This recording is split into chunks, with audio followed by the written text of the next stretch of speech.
The moment of truth. Did I get the umbrella down enough, and did I avoid gaps? I was having a hard time getting the umbrella in because the white got thicker than I was anticipating. Or the water, sorry, not the white. Oh, that's good. I wanted it a little further down, but I will take it.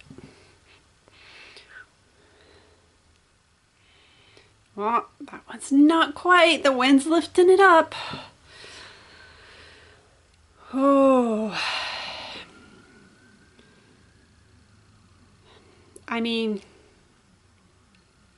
it could be worse. It could actually really be floating. So I'll take it. That's my little pail and tiny shovel in the pail.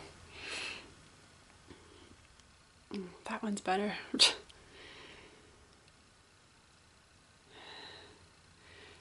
So this is a new disc.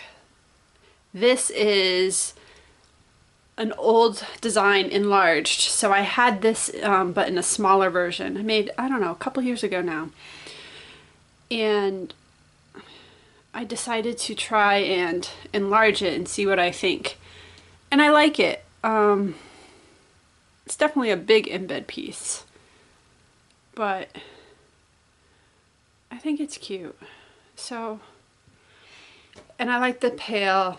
This is a better pail design than the one I had previously done, I feel like.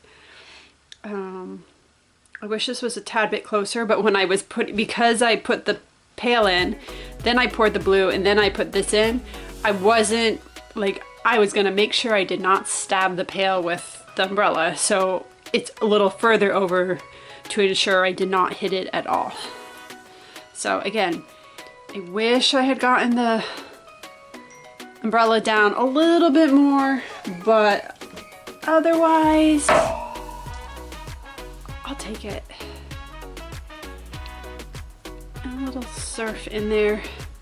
I've been playing with that this year, and I like it. Every bar is different with how much surf I actually get. Top of the umbrella shift a little bit, but it's fun.